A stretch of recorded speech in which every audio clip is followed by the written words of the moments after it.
गॅसवर मी तेल गरम करून त्याच्यामध्ये कुरवडी तुम्हाला तळून दाखवते। तुम्ही बघू शकता कुरवडी आपली किती फुललेली आहे ती। पांढऱ्या रंगाची कुरवडी सुद्धा मी तुम्हाला तळून दाखवते। बघा किती सुंदर फुललेली आहे व त्याचा कलरही तेवढाच छान आलेला आहे। ह्या कुरवड्या कशा बनवल्या चला बघूया। लोकवन गहू 3 दिवस भिजत घालून त्याचा चीक काढून घेतला जातो। जेवढं गव्हाचं चीक असतं ना तेवढंच पाणीही पातेल्यामध्ये टाकलेलं आहे व त्याच्यामध्ये मीठही टाकलेलं आहे।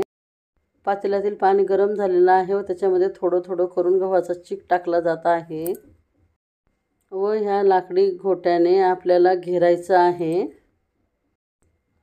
त्यासाठी घोट्या हा गोल गोल फिरवत राहायचा आहे।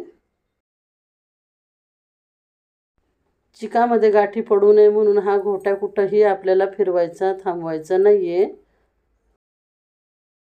लोकवन या गव्हापासूनच कुरडया ह्या केल्या जातात कारण त्याच्या कुरवड्या खूपच छान येतात।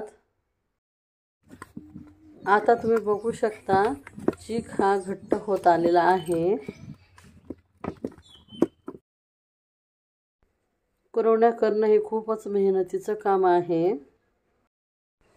जसा चीक घट्ट होतो ना तसं खूपच जोर लावून आपल्याला हे पीठ घोटावं लागतं। चीक पूर्णपणे शिजण्यासाठी अजून थोडी पाण्याची गरज आहे। थोडं पाणी टाकून अजूनही त्याला शिजवलं जाईल। चीक पूर्णपणे शिजल्यानंतर त्या चिकाचा कलर असा पांढरा शुभ्र होतो। थोडासा चीक पातेल्यामध्ये घेऊन त्याच्यामध्ये कलर मिक्स केला जातो। पितळेचा सोरा घेऊन त्याच्यामध्ये हा चीक भरून कुरवडी घातली जाईल।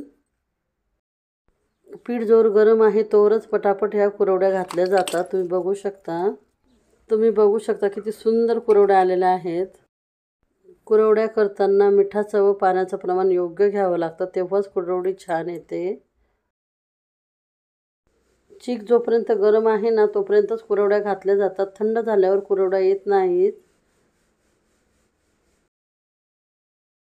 कुरवड्या ह्या लगेच उचलता याव्या म्हणून ओली साडी करून त्याच्यावर कुरवड्या घातल्या जातात। त्या गव्हापासून कुरवडी बनवतात त्यानुसार त्याचं मिठाचं प्रमाण ठरतं। कुरवडी झाल्यानंतर 10 मिनिटांमध्येच उचलली जात आहे याचा अर्थ कुरवडी खरंच खूप छान झालेली आहे।